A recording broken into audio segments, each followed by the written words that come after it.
Well, it's a very warm welcome back to second half independent off-tube studio commentary from the game at the Gtech Community Stadium. Bobby Madley just checking everything before getting this second half underway. I think he's just waiting for a final confirmation from the TV director, and we are underway now for this second half. It is Brentford 1, Bournemouth 1. Brentford started the better, took the lead inside the first 10 minutes. It was actually on 7 minutes, and Matthias Jensen's free kick was finally adjudged to have crossed the line. But the longer the first half wore on, the more you felt as though Bournemouth was starting to look like the stronger side, really. And certainly by half-time, I think it was absolute value that the Cherries were level.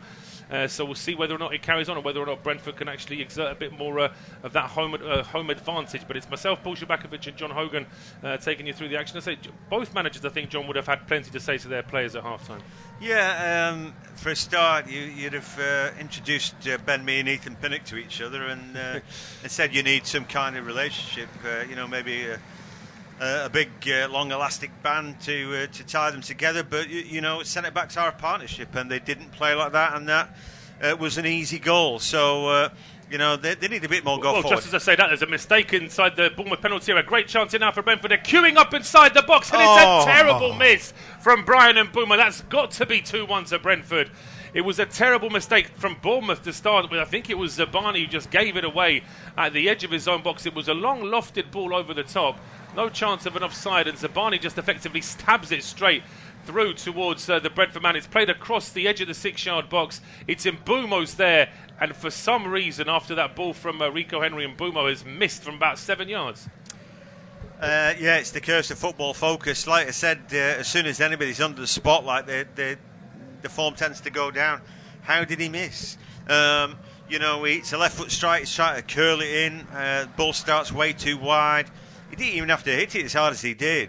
And I think the keeper thinks, well, I could be beaten near post, beaten far post, and he's just stood in the middle waiting for the net to bulge, really. So it's a glaring opportunity, and things won't get much easier than that. Well, just as we say that, Brentford have won it back here, and it's Mbeumo that provided this time a right-footed cross. Well, he tends to just use his right foot for running, really. Doesn't do much in terms of passing or scoring, but Wissa keeps it in play down the left, breaks into the box. He's got a couple of options inside, just plays it towards the edge of the area. Szczerbakowicz is there over on the left-hand side, looking for options. He lifts across into the box. It's headed down. It's a good chance there, but Janelt headed straight at the goalkeeper. Yeah, it's a really good ball in. I mean, he's, about 7 yards out, Janelt. When the ball comes in, could he have done a little bit better? He's in a gap. It's a difficult one, that, because he's got to snap his neck back. Ball straight to him. He's not jumping with anybody. But I just wonder, could he have done anything different there? Maybe try and find a colleague rather than head toward goal, but it is what it is. They've come out, though, clearly they've had a talking to at the break, because they've come out firing on all cylinders. They have. Bournemouth now trying to respond inside the first 3 minutes. It's a good run down the right here from Solanke. His cross gets a deflection. It's going to be a follow-up effort. That's into the side netting from Ryan Christie. Was there a save there from Flekken? I think there was, and so Bournemouth have a corner. Yeah, so Cherries looking to hit back. They've got him behind one more time. And although Ben Mee came to block that, the cutback comes in, and again, it's a shot that needs saving by Flekken. He's done well there. Christie got a good firm shot away, and I think that was creeping in. Corner kick then to Bournemouth. Now give them some encouragement, because on a couple of occasions in the first half, Mark Flekken showed himself not to be the most confident when it comes to crosses. It's going to be a right-footed outswinger from Lewis Cook, who's had a very bright starter in the second half. I'll just remind you of the two teams when we get a break in play, but it's Cook's ball into the box, and it's headed out for a corner kick by Aaron Hickey, and then it's going to be a corner kick from the left-hand side this time. No changes for Brentford, so it's Flekken in goal with a back four of Hickey, Pinnock, Mee and Henry. Three in midfield of Jensen, Norgard and Janelt, with Mbeumo, Wissa and Szczerbakowicz as the three up front. For Bournemouth, it is Neto in goal, a back four of Aarons, Zabani, Senesi and Kirkes. It's Christie and Cook as the two holding midfielders, with Semenyo, Billing and Cliver as the attacking three, playing behind Dominic Solanke. There is a Brentford man down inside the box. Looks like Henry's okay, though. Yeah, I'm not sure. Well, it might be Szczerbakowicz, actually, because I think he got stepped on by Solanke in that. Well, it was a very flat corner kick here from Bournemouth. Very poor one in the end. It goes back to the corner kick taker. It's lifted into the box this time, but that one's played all the way back to the halfway line. You've got to say that compared to the first corner, which put Brentford under pressure, the second one is just a giveaway, and then it's hoisted back into the box. And even for Flekken, that is catching practice. And the goalkeeper just waiting for his teammates to fan out a little bit. Whoa! Yes, I saw that as well. Yeah, absolutely. I did commentary of this fixture last season. Not this fixture that we're doing now, but commentary of the fixture that we both just noticed, and that's the game at Stamford Bridge, which was the only game at half-time to be goalless, but potentially a goal for the away side. And certainly Forest made it difficult for Chelsea last season in that fixture, I seem to remember. Yeah, they may well have done, but they did nothing away from home last year. We had a blue moon this last week, didn't we? And maybe that's as often as Forest get their away victories. Absolutely, and it's the man brought in from Manchester United, Anthony Elanga, the young Swiss forward, who's got them the goal. So Forest proving that there is life after Brennan Johnson. Meanwhile, we're going to get our first booking of the afternoon. Will be Madley just coming across here. It looks like it's going to be Max Aarons just trying to stop the run, and although he's still trying to remonstrate there with the referee, I don't think it's going to make any difference. He's already made his mind up. Yeah, he told in no uncertain terms there that he spotted him and you can't do that. And Aarons will have to be a little bit more circumspect in what he does now. Like I said, he's a good player. I like him when he's rolling forward, but enough pace to get him out of trouble defending, but definitely a Premier League player. Certainly is. It is Bournemouth free kick after all of that, though. It is going to be whipped in. I think Aaron's actually got the card for asking for a Brentford player to be, but I don't think there was anything else there that the referee would have spotted. But it is a good chance here now for the Cherries to try and pick out a teammate. It's level with the edge of the box. It's over on the right-hand side. Looks like it's going to be Lewis Cook to lift this one. It's another low ball, but I think that was the intention this time. It's flicked on by Semenyo. Doesn't quite find a teammate in the middle of the box. It's going to be whipped in now by Kirkes. Solanke falls as he tries to hit it, and then the attempted clearance finds Yoan Wissa, and all of a sudden Brentford go on a counter here from Mbeumo, can hold this up and find a teammate. He's into a bit of a cul-de-sac there on that left-hand side, trying to get away from two Bournemouth players, and I think in the end the referee deciding there was just about enough contact there from Christie to give away the free kick. Good play with that by Mbeumo. He sorely tried there, wasn't he? Christie nibbling away, and then a man came, Lewis Cook, who is fleet-footed, and you were hoping that the Frenchman could get a bit of support there. He wasn't forthcoming, but he won a free kick. He did, and here come Brentford now down the left-hand side with Mbeumo. He's got a runner in front of him, that's Kevin Schade. Gets to the edge of the area, lifts a cross in. It's not a bad cross, but it's still a little bit too much height on it. There was no one inside the box for Brentford anyway. Hickey gets pushed off the ball there by Kluivert, but it's one of those where it's not enough of a push as far as the officials are concerned. Well, it looked free kick to me. It did as well, but I agree. But there's this thing that sometimes when it's the shoulder to shoulder that there becomes a sort of arm on the back, and the referee seems to allow that as well. I mean, Thomas Frank is absolutely furious. I think he was just doing a sort of action replay for our fourth official, Rob Jones, with the two hands on the back. Yeah, it's so obvious. They shouldn't be missing those. Anyway, we'll break off. Here comes Semenyo. Yeah, Semenyo with plenty of space down the right. He runs into two Brentford players, though, and in the end it's a combination of Henry and Janelt that win the ball back for Brentford, and Mbeumo now back towards Aaron Hickey. But I suppose from the neutral's point of view, it's good that the pace of the first half has been maintained here. Yeah, it's a good Premier League game, this. Two cracking teams, really dynamic. And the thing is, Brentford should have taken the lead after the break. Still can't quite believe that Mbeumo didn't get his shot Well, this is now trying to get away here from Zabani, and if the referee's given a free kick here, that would be a booking for Zabani, but he hasn't. The referee's decided there wasn't enough contact. He's letting a few things go here, Bobby Madley, before he finally decides that was a free kick after a challenge there from Senesi. Well, every bit of contact, does not necessarily make a foul. But I felt there was a foul there. Vissa's quick and he's strong, and I just thought he got away from Zabania, and he got brought down. Very difficult though, and I can sort of understand why the referee let that one go. It's a free kick to Brentford. It's about 15 yards into the Bournemouth half, so still a long way from goal. But the right sort of delivery here can certainly put pressure on the Bournemouth defence. The Cherries have set up at the edge of the area with their offside, just to make it that little bit more difficult for Brentford to get players into the box off the back of this. It's a long hoisted ball towards the right-hand side of the box, headed forward by Ben Mee. Two Brentford players going for it. They almost collided into each other there before the ball is swept away and out for a corner. So another opportunity then, and both teams having to scramble at the back, aren't they? It take a better man than me to work out who's going to go on and win the game, but I do feel that Thomas Frank's got a tune out of Brentford. They started well in the first half, and then it dissipated. They got their goal though, And here they are again. They probably should be 2-1 up right now, but they've got another opportunity. And Spurs look like they've grabbed a third at Turf Moor. Yeah, Spurs already were 2-1 up. Looks like it's going to be 3-1. Just waiting for confirmation of that. But it's a corner kick to Brentford, whipped in by Matthias Jensen. Header on the angle there from Christian Norgard, but gets a bit too much height on that one, and it's away for a goal kick. I know those three guys in the middle, work hard for the team, but I'm not seeing an awful lot from Norgard really, and I sort of feel that maybe they need to be stronger there. Well, there's a couple of options in terms of central midfield. They've got Frank Onyeka, who was a bit more of a sort of battering ram in that central midfield. There's potential to bring on Sam Godos as well, the Iranian international, who was actually released at the end of the summer and sort of re-signed on a one-year deal in the last week. Interesting that Brentford have brought him back, as well as the aforementioned Neil Maupay, who we spoke about in the first half as well. But in the meantime, it is Bournemouth now pushing forward. Bit of space inside the Brentford half now for Marcos Senesi.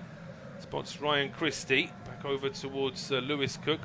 Now on the right-hand side, Max Aarons. He's got Kevin Schade trying to close him down. Ball is now played back towards. Do we have a goal scorer for the third one there for Spurs? Yeah, Maddison. It looked a good move for him, didn't it? Just the type of player that they like to watch at Tottenham. Well, it's great timing from Maddison because he joins Spurs at a time when they're obviously minus Harry Kane, and he sort of has the chance of becoming their sort of established number 10 with a new manager as well. And I think that it's a move that's going to work well for him, for Spurs, and potentially for England, because Maddison's already been an England squad player, potentially now looking to be a regular starter. But here come Bournemouth on the attack. A ball does get through. Solanke, they heads it on towards Semenyo. Semenyo with the effort. He goes wide. I mean, Semenyo's saying like it's the most obvious thing ever that it was a corner. I thought it was as well. I mean, there's certainly no suggestion of there being any offside in this build-up at all. And then the Semenyo gets the must take a deflection there off Henry, surely. Yeah, absolutely. It should be a corner kick, and I don't know why that wasn't spotted. Or was it?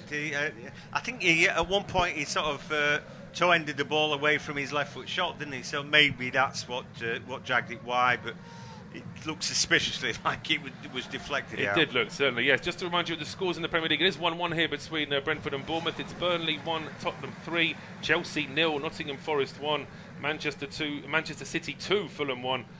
But certainly that's Chelsea result would be certainly putting a few acres to bed, I would imagine. It would have been a banker for quite a few people. But in the meantime here, Bournemouth just starting to see a bit more of the ball now in these last few minutes. Brentford, are they going to rue that glorious chance from Bryan Mbeumo inside the first couple of minutes of the second half? Here is Milos Kerkez now, young Hungarian international, playing it square just to Phil Billing. It's about 30 yards out from Brentford's goal.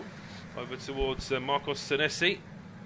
Centre-back allowing himself a bit more freedom here to get towards the box. It's played back towards Billing. Billing going for goal. He lifts it over the bar. I mean, it was going down the middle anyway, but that same effort heading towards the corner, I think, could have given Flekken some problems.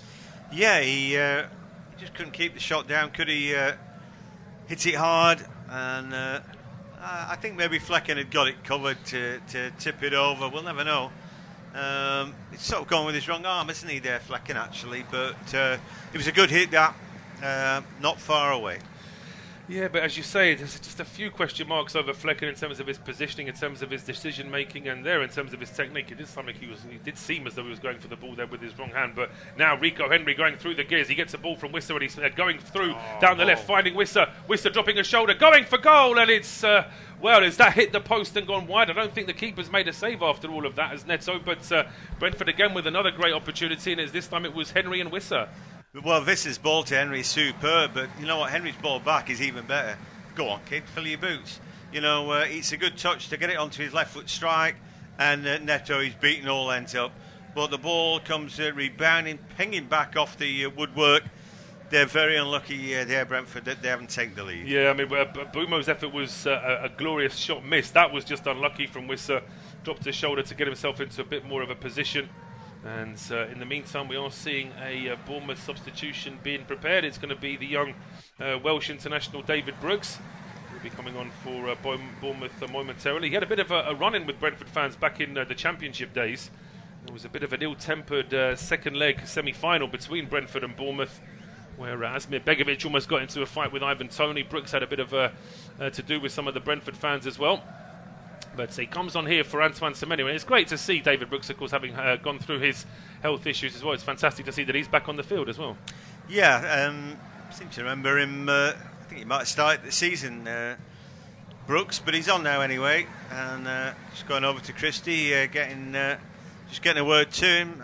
He's definitely got Premier League qualities about him, and he's still slowly trying to rebuild a reputation. But there's no doubt he's good enough.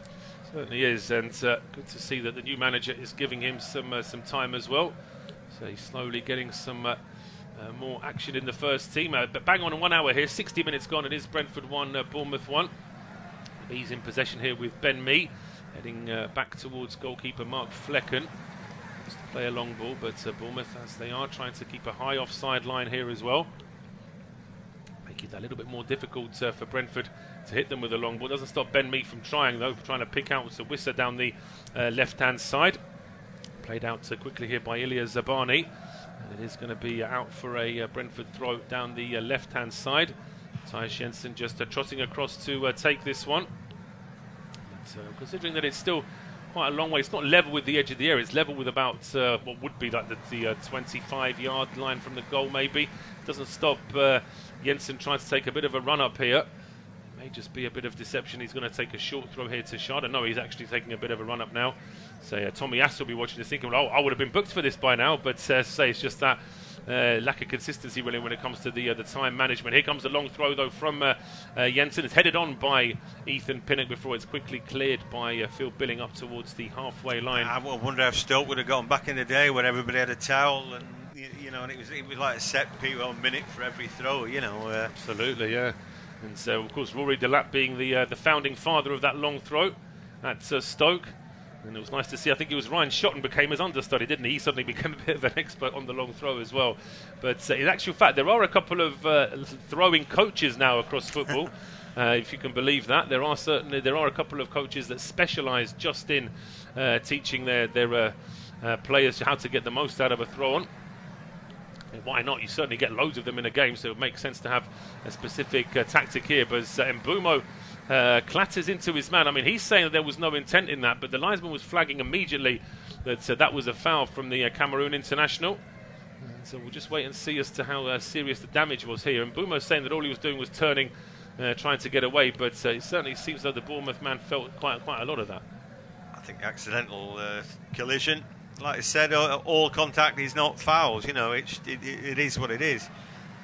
He turned into his man, but he's trying to follow the ball, and in a way, the other fellow, he couldn't make himself invisible. But I think he play on in that circumstance. Well, it's a long free kick now from Bournemouth, but they give possession back to Brentford almost immediately. And then it's a pass down the right-hand side for Mbeumo to chase. Senesi will get there first. He puts it out for a throw to Brentford down the right-hand side, level with the edge of the area. Jensen is across to take this one already. Well, Man City grabbed a third against Fulham. Haaland hasn't scored yet, so maybe it's his turn. Yeah, absolutely. Although listening to our colleagues, it sounds like the second goal had more than a sprinkling of controversy. Say Marco Silva is already thinking that the league's against him in terms of some of the refereeing decisions. And I think after today's match, you'll think even more of the same. But Matthias Jensen now waiting to take this throw. And he's got plenty of bodies to aim for as well. He launches that one long towards the edge of the 6-yard box. It is a Bournemouth head. I think it was Billing that got his head to that one. It drops here to Rico Henry, who goes for goal. It was inviting an effort, but off balance in the end, Henry, and that one goes a long way wide. Yeah, I mean, very difficult getting that right in the half volley without the ball sort of going over the top. He sort of cut across it, but maybe too much. Guess what? Guess who did score for Man City? No big surprises. Erling Haaland got his goal today. Certainly did, and Manchester City going through the gears you would feel against Fulham now. It looks like Spurs are turning it into a bit of a rout at Turf Moor, getting word of a fourth goal there for Ange Postecoglou's side. It's certainly been a very difficult start for Vincent Kompany and Burnley this season, as we get a yellow card here for the Bournemouth captain Neto, wasting time with a goal kick. It didn't seem to take any longer with his goal kick than they did with the throws. No, I agree. That's why I think there is still this lack of consistency. It's almost like at school when the teacher has a pupil that doesn't like it very much. You're going to get told off for doing this, whereas another one can just get away with it. And it seems like that's the case there. There's no consistency really in terms of what is wasting time. On one day, a referee might say that this time this is taking too long. Another referee might say this is absolutely fine, and it's just that lack of consistency. Well, if they can add time on anyway, and they are going to do that, what's the point?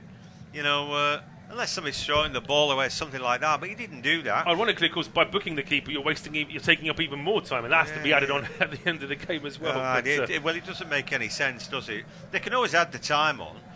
That's fine. So he's not wasting anybody's time. I do wonder if we ever are going to have a situation where we're going to have a stop clock in football. I think that would just make things so much easier. Well, yeah. I mean, at this level, if you're going to be pernickety about time, then do it properly. You know, if that's what you're about. In European football, they're not bothered. Then they think, well, why are these guys doing that? When we see the friendlies coming up next week, they won't be playing 9 and 10 minutes at half time and at the end of the game. So the Premier League seems to be out on its own, out on a limb at the minute. Well, I think because they did a full study of all 4 divisions. I mean, the fact is that League 2, for example, last season, the average time the ball spent in play was 48 minutes in the whole match, not in one half. So that basically means you're losing half of the match to the ball being out of play. The Premier League was closer to an hour, but that's still half an hour of every match that you're basically watching players preparing to take a throw on or a corner kick or a free kick. So that's not really what you're paying 50, 60 quid a match ticket to watch. But as I say, on the other hand, do fans want every match to take 2.5 hours? You know, it's that thing of trying to just... I think that the idea behind it is that if they barrack the players long enough and give a few yellow cards and add 10 minutes here and there, eventually they're hoping that it will just weed it out of the players and they'll stop wasting all this time. But the other side of that, though, I mean, there's not much going on as Bournemouth have it at the back. The ball's in play longer, so those teams who've got bigger, more expensively assembled squads get the better of that. You know, why should it be that the bottomless pits of money get the advantage of that? No, I agree. I think that it is something that they're going to have to look at. But in the meantime, as John mentioned, not too much happening here at the Gtech in terms of action in front of goal. It's just a bit of an exchange of possession one way and the other around about the halfway line. Brentford in possession now with Ben Mee in towards Matthias Jensen. He's been well tracked here by Phil Billings, so no option for Brentford to go forward there. It's Mee now who tries a ball down the left. Schade heads it on, trying to get away from Max Aarons, but he runs into Aarons and stays on the ground as the German forward. There wasn't a foul as far as I could see. And Bournemouth now in possession here with the ball played back towards Marcos Senesi. Heading forward now, and one over the top down the left-hand side. Burnley conceding a 5th at home to Spurs. It's going to be a long old season, you think, for Vincent Kompany. It is. They were so good last season, but their blueprint of possession football in the Championship was fine. But how are they going to, take that forward and dominate teams in the Premier League? Well, they weren't. So then again, you have to think again what you were doing that was successful. You've got to sort of rewrite that and go again. It's always going to be really difficult for them. Like I said, they had lots of loan players last year. Good for them last year. But when those guys go, then you've got to start again, and it's difficult. Heung-min Son with a hat-trick for Spurs in that game. Burnley 1, Tottenham 5, and 3 there for the new captain. Yeah, it's right. He's been waiting a long time. He's been a brilliant servant to them, hasn't he? It looks like Jensen got himself a card there. Yeah, there was just a bit of a scuffle there between a couple of players, and it looks as though somebody off the pitch has got a booking there as well. Jensen's still looking a little bit confused by it all, but the referee, Bobby Madley, giving him a yellow card, and it may well be that Iraola demanding that yellow card has also got himself a booking, even though the booking's been given to Jensen anyway. Yeah, that's right. Let the referee decide. It was a clear foul there from Jensen. He chopped his man down, and he deserved the yellow card he got, but it's not to Iraola to suggest the card for him. No, absolutely. As we're getting another substitution here, getting ready for Bournemouth. I'm just trying to see who that was. I think that was Tavernier getting ready to come on for the Cherries. But we're over the 3-quarter mark in this game. The game has gone into a bit of a lull right now, but it's 69 minutes gone. It's Brentford 1, Bournemouth 1, and it'll be John to take us through to full time. Yeah, so they're about to make a change, and we haven't seen much of Brooks since he's come on, have we, to be honest? But the game's just gone a little bit quiet, full stop. There's plenty of endeavour. I think that Brentford should have a lead by now. We saw a great chance for Mbeumo straight after the break, and then we saw Wissa's effort come pinging back off the woodwork. So they've been unlucky, haven't they? But it is what it is. When you get your opportunities, you've sort of got to put them away, and they've failed to do that. Just for the moment, there's some defending to do.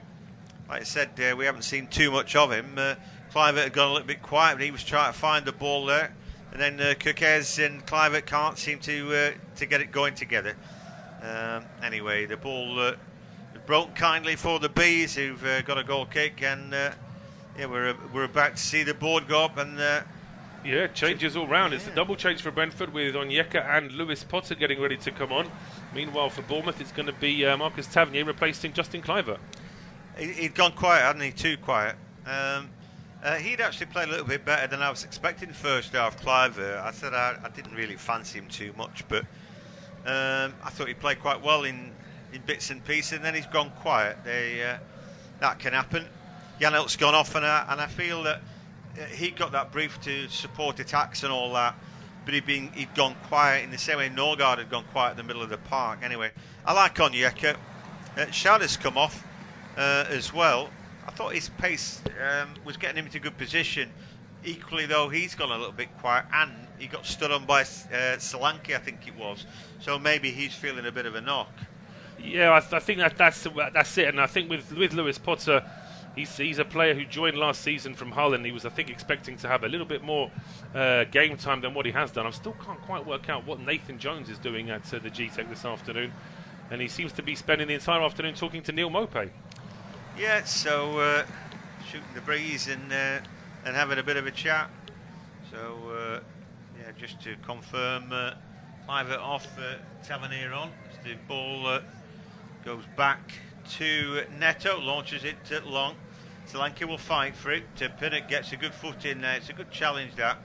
I think he's a good player, but again, it's about organisation, centre-backs, and that's what's let them down in this game. Anyway, Christie's having a good game, and he bites in the challenge in midfield. But in the end, the ball is with Brentford, who've got a free kick. Find Wissa. And now back to Ben Mee into the middle of the park. And eventually the ball all the way back to Flekken. She chips it up in the air to find Pinnock, who retrieves it. So, both teams trying to sort it out. The ball goes up to Mbeumo, who just clips the ball in his inside, but I thought there's a foul there on Wissa, but the ball breaks to Mbeumo anyway into the box now. The cutback looks good. It rolls through the box. Nobody can get on the end of it. Hasn't been cleared away. Lewis Cook had a chance to stab that one clear. Ball breaks to Rico Henry out the left-hand side. Looking to recycle the ball, does just that, but the ball goes backwards. Again, the ball now looking for Rico Henry, but the ball has gone straight out after number 7. Was he getting fouled at that point, Brooks? Not sure about that. Is it a corner? Yes, it is. Corner kick given to Brentford, but again, a great chance for the Bees down the right-hand side. It just needed somebody in the right position at the edge of the 6-yard box to be able to take advantage. So, real chance here. Big guys rolling up the field, and they'll be looking to get in the end of it. Norgard in the mix there, Pinnock and Mee. So, Brentford won, Bournemouth that won. And a real opportunity, a bit of outswing of this one. As the ball is gone deep, it's a free header. Oh, it's a great save by Neto. Ball's not been cleared just yet, just the edge of the area. The Beast looking to recycle it. Wissa puts the ball back into the middle. Up go the heads. Mee wins that one. And now just the edge of the area. Shot comes in straight down the middle. And that's an easy save this time for Neto. Yeah, the second save was more routine. The first save needed to be a bit more of a reaction save. It was an outswinging corner to start things off. And really, if that had been scored, there would have been an inquiry from Bournemouth's point of view, because it seemed to me like it was hanging up in the air for a long time before Norgard got his head to it. But it's also a good one-handed save from Neto. Yeah, I think he did pretty well there. Norgard's effort, I thought, could hit the back of the net. He wasn't under any great pressure.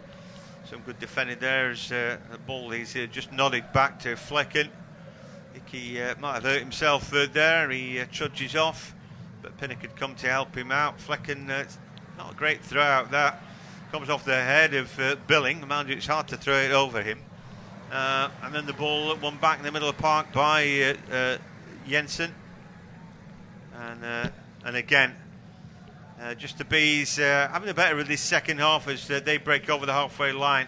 And they've got 4 against 4 here, 5 against 5 if they use the ball wisely enough. A little cut now The ball out to the left-hand side.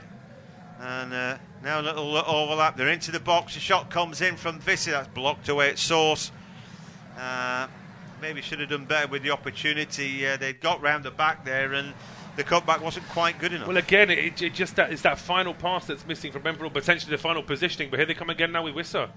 Yeah, and a little pirouette at the edge of the area. He finds Mbeumo now. He drives into the box. Real opportunity. His shot driven across, and the ball comes off the post. Oh, dearie me. How did that not end up in? It might have been an offside effort anyway. But, Lewis-Potter it was. We look at him, and I think the flag had gone up for that. He's maybe got himself offside, but another great opportunity. Good work here from Mbeumo. Finds, Onyeka, I think, as he plays that pass in, the ball across towards Lewis-Potter. Potentially, but Lewis-Potter could be offside. I mean, it's an unusual. It would have been an unusual one. I mean, it's Lewis-Potter shoots with his knee, and even though the ball is behind net, so he actually deliberately leaves it, worrying that he might be able to touch it into his own net. But it's a throw on to Brentford now. It's launched long by Jensen. Yeah, so building up a bit of a head of steam now. The ball into the box again has not been cleared, and Jensen trying to recycle it. He's giving it away now. A counter-attack, 2 against 2. And Bournemouth now, ball out to the left-hand side. But who's that with the afterburners on? Oh, it's the ball laid short to the goalkeeper. Real opportunity, 1-on-1 now. And the ball's going to hit the back of the net. It's walked into the back of the net for Bournemouth. And it's them who will wheel away in celebration. Brooks, it is, will not score an easier goal. Catalogue of errors there for Brentford, and a goal for the Cherries. Well, it's shocking from Brentford. I mean, the Rico Henry, as we mentioned, is one of the quickest players in this Brentford team. But then why on earth he goes to all that trouble to run back half the pitch to stop a counter-attack and then just serve it up on a plate to a Bournemouth player anyway? It's a bad mistake, this, from Rico Henry. It starts off with Onyeka and Jensen making a mess of their possession at the edge of the Bournemouth penalty area. Looks like Tavernier is the one who brings it out. It's played out towards the left, and Henry wins it back. But then what was he expecting? I mean, was he expecting another outfield teammate to follow him? Because he must have known that pass was too short to find his keeper. But in any case, it then gets through to David Brooks, who, as you said, isn't going to score an easier goal. You know what? He broke his neck there to get the right side of it, didn't he, Rico Henry? And then I think rather than try and be clever, you stuff the ball out. Let's get back, regroup. But in the end, it's really easy, isn't it? You know, the cutback from Tavernier, you won't get an easier assist, and certainly, Brooks will never score an easier goal. Brentford 1, Bournemouth 2, and how the Bees haven't grabbed a goal this second half, I don't know.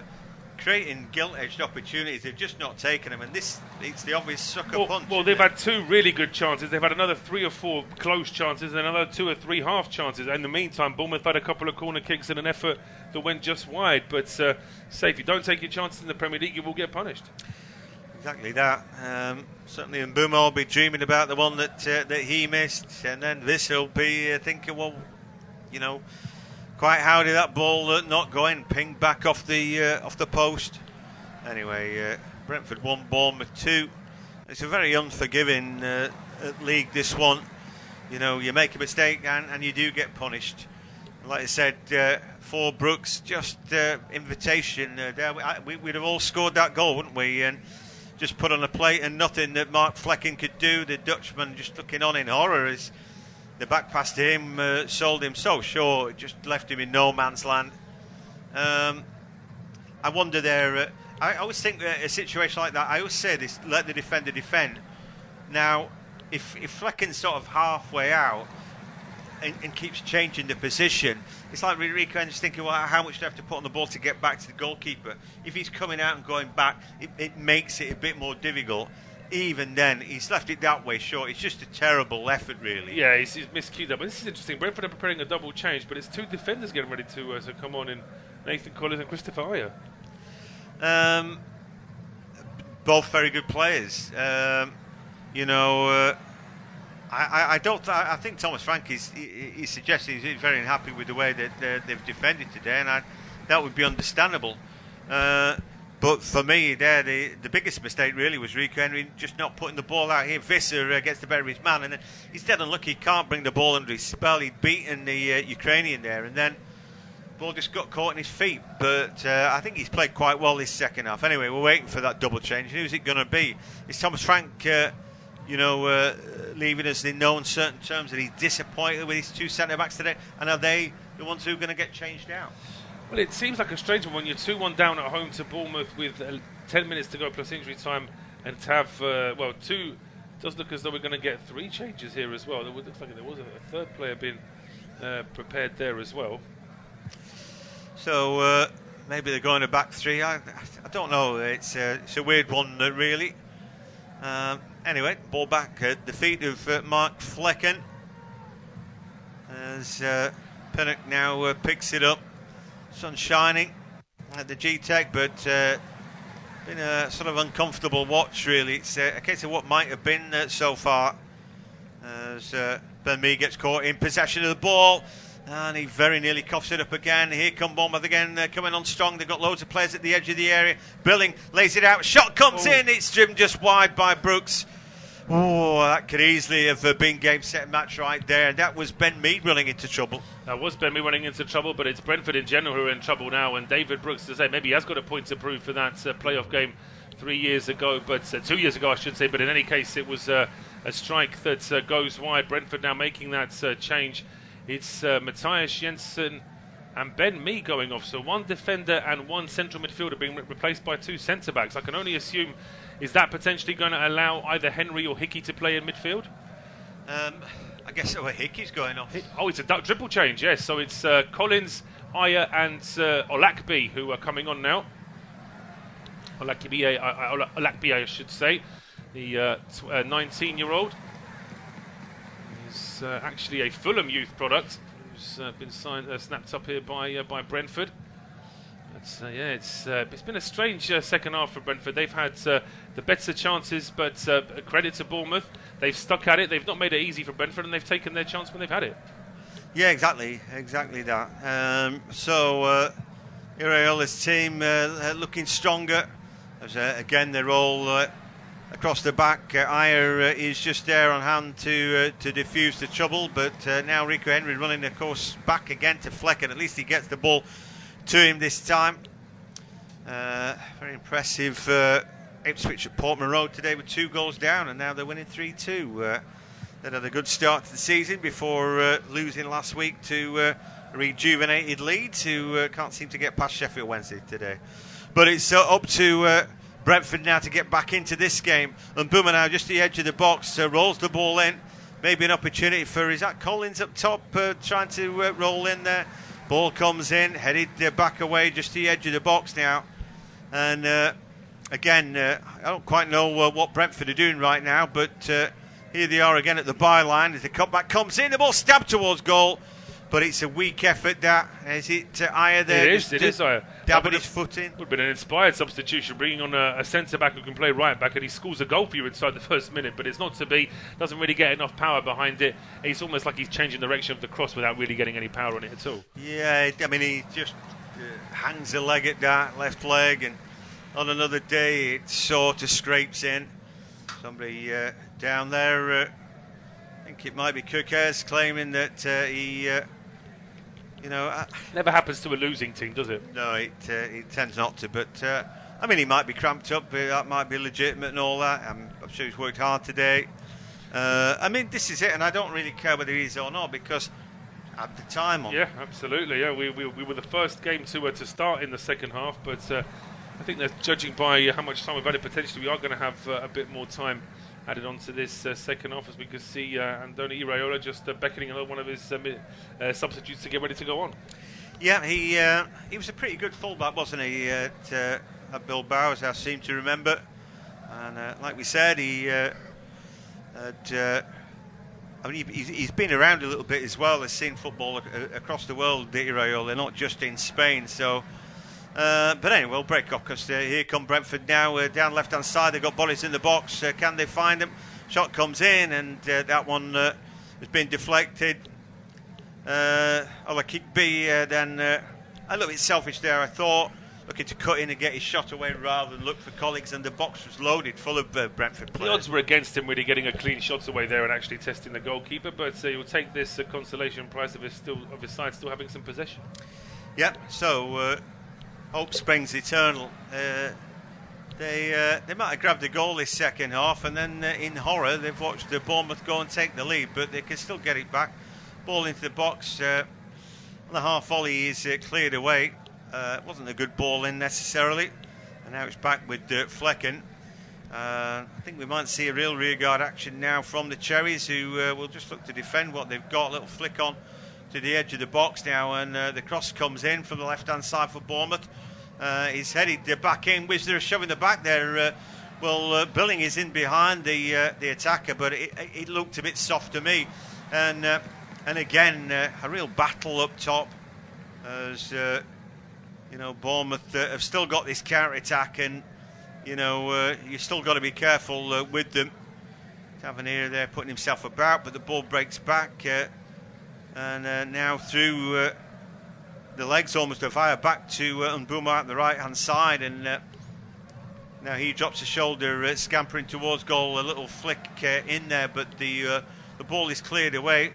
Brentford have it back though at the edge of the box. He's trying to deliver a good ball in. They're in the box, but can they get a ball in? Well, the substitute works his way to the byline, and again he's looking for a corner kick, but did he get it this time? I'm not sure he did. Well, the Brentford players are certainly looking towards the referee, expecting a corner, but I don't think it's going to happen on this occasion. This looks as though the final touch was off a Bournemouth man. We see this Brentford man, I should say. We see this previous effort where I was trying to head it to Wissa, but there's no foul there. I mean, I'm not even sure why any Brentford player would appeal that.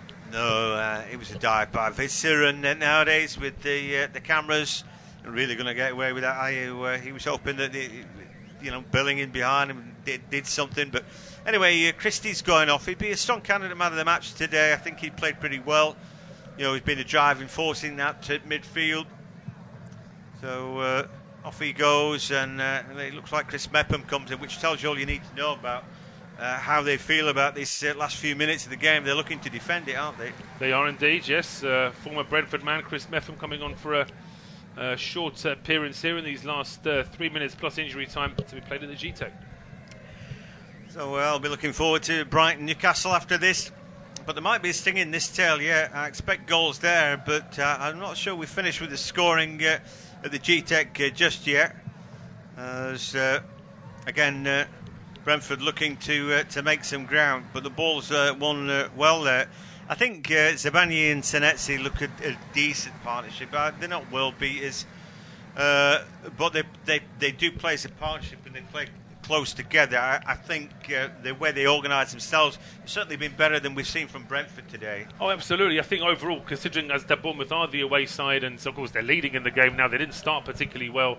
But what's interesting is they didn't start particularly well in the second half either. But they rode their luck a little bit with those two missed chances from Brentford. But that's Brentford's fault for not taking those chances. Bournemouth, I would say that if they do go on to win this match, Brentford couldn't turn around and say they felt like they've been robbed today. They had chances, but at the same time, Bournemouth have been organised. Yeah, I agree with that. I think as well, Brentford architects of their own doom in many respects today. The second goal is just a aberration in terms of what Rico Henry did. Yeah, it's a big mistake. But and I thought the first was just really sloppy defending between the central defensive partnership as Aya wins the ball. It's volleyed up in the air in the middle of the park by Lewis Cook.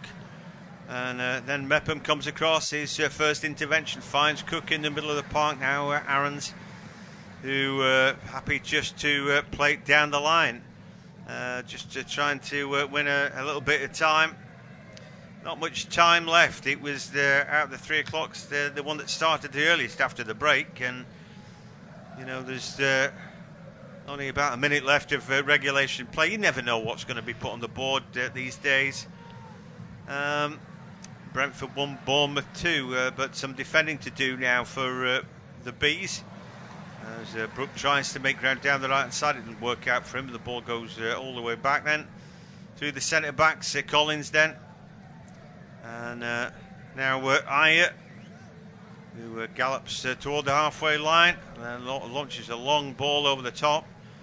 And the substitute's done well to get ahead of Aarons, and then goes back to Rico Henry, and then into midfield. A percentage ball into the box. He's headed back where it came by Szczerbakowicz. Ukrainians looked steady away today. I think he's been decent, but again, you look at Brentford today, sloppy at the back and sloppy up top really when they've had opportunities that they might have scored with. They could easily have won this game, I feel.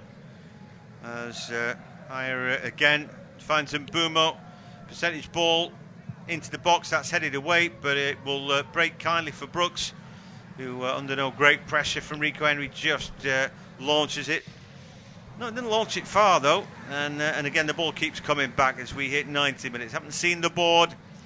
I suspect there wouldn't be any more than 4 or 5 minutes, but we'll find out. There's been a little bit of time wasting, I guess 6.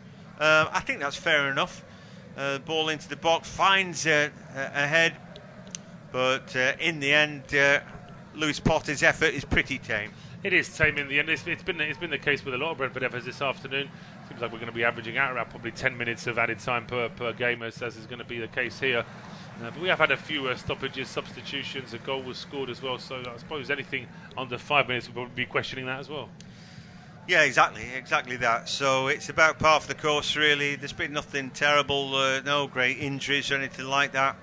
We've seen a whole rake of substitutions. I don't know where I am with that, but anyhow, it is Brentford looking to get back on terms rather than Bournemouth looking to grab another. Yeah, I mean, Thomas Frank, they're pointing at his watch. There'll be fans of many other Premier League teams saying that's quite ironic. But, of course, it's the case for any team that when they're doing well, it seems like they're wasting time and trying to use dark arts. And as soon as they need the ball and need the time, then it's the opposition that are starting to do it. But here comes Ayer now for Brentford to Mbeumo down the right. Yeah, again, he cuts around his man. Kukes can't quite handle him. He keeps on going, Mbeumo, and he gets away from Billy. Puts a good ball just to the edge of the area. Oh, ball thumped across. Real terrible stuff that. But anyway, recycled. No shortage of effort now. And Mbeumo getting more on the ball. Again, he flicks it near post. A clever ball. But Ayer, well, the ball came behind him, and I don't know what he's supposed to do with that, really. Yeah, I mean, I think he was trying to sort of develop an angle to head it across the 6-yard box. But I think the look back he gave to Mbeumo there was like, well, you know, you've given me a mess, so I've created a mess out of that. What did you expect me to do? Yep. So Brentford 1, Bournemouth 2, and sometimes it's just not going to be your day. It's certainly not a day for teams in West London today, as Fulham are 4-1 down away to Man City. That's not a big shock, but Chelsea are still a goal down at home to Nottingham Forest. Yeah, that ranks as a surprise. Well, we break off now. Here's a real opportunity for Brentford. It's Mbeumo this time. He's going to make it stick. Rolls the ball into the back of the net with a left foot strike, and they'll be hoping for the victory now. But for the moment, they're backing it 2 apiece. Well, Brentford will say that that's justice for the chances they've missed. Bournemouth will be frustrated because they would have felt as though they've weathered the storm. And Iraola, the manager, straight away just pointing to his forwards, saying, come on, guys, think about it. We're starting to crumble here a little bit. But Brentford, with 3 minutes of injury time to play. I mean, I think the problem for Bournemouth is they're playing way high to up. They don't need to be that high up the field when they're trying to defend the lead. They're encouraging Brentford to try and thread something through the offside trap. Senesi commits himself, gets nowhere near it, and Mbeumo's not going to miss that one. Shocking defending that, and I don't understand it. They could be as deep as they want. They just brought Mepham on, so they've got 3 at the back and they can play with wing backs. So you can double up on Mbeumo. And instead he just goes, all right, it's a 50-50. And Senesi then just absolutely commits it. And when he doesn't get there, just Mbeumo's thinking, right, you know, you're up against a man who's as quick as Mbeumo. You're taking a risk going 50-50 anyway. As Vista now is on the ball, could there be a sensational victory here for Brentford? You never know, and you wouldn't rule them out as they've got a loaded box now. You know, that's the thing about deciding to defend. It does put you on the back foot, and now the Brentford fans are beginning to get excited. There's only a couple of minutes left, but plenty enough time to grab the winner now. They're on the front foot. They are. They've still got 2 minutes of injury time, as you said. Pretty much all the Premier League games going into injury time now. It's only just turning 90 in the game at the Etihad. That had the most added time at the end of the first half. But Brentford now with this corner kick, and plenty of bodies to aim for here as well. Yeah, they sure do. Collins and Ayer in there as well. So lots of targets as the ball comes right to the back post, headed back across. But this time it's held on to by Neto. 6'3", and he looks every inch of that as he's come out and claimed, and then launches a long ball. Give Solanke half a chance here. He barges the first challenger off, but then there's good work to get goal side. Ball back with Flekken at his feet. Just about a minute left now, and so hope springs eternal, doesn't it? I think like I said, Brentford architects their own doom, but equally, I don't feel that they would have deserved to lose this either. They've had their chances, and here they go again, another opportunity just at the edge of the box, and the half turn from Lewis-Potter, I think he had a bit more time to do something. Anyway, it's a good challenge from Lewis Cook in the middle of the park, but the ball keeps coming back here. Just 1 minute left as Billing charges the latest advance down. Burnley have got a consolation, a second goal for them in a 7-goal thriller. But this game in the lap of the gods. There's 30 seconds left as the ball out to right. Not a good ball this time from Maya. And that was blocked away. And in the end, Kukez doing the job there. I don't know why Kukez wasn't on Mbeumo before. They'd gone a back three, but I think it's fatal up against an attacking three if you have a centre back up against one of those inside right or lefts. Anyway, they'll have learnt their lesson. Bournemouth, a tough lesson to learn really when you're sat in a lead away from home in the Premier League. As the ball might just break here for Brentford. The ball across the box. Oh, and in the end, it's actually stopped in its tracks in the box. We're waiting for somebody in a red and white shirt to get the toe end in, but it's cleared away. Ball keeps coming back. Here's another opportunity. Brentford ball into the box again. It bounces in the box. Now a chance for a strike.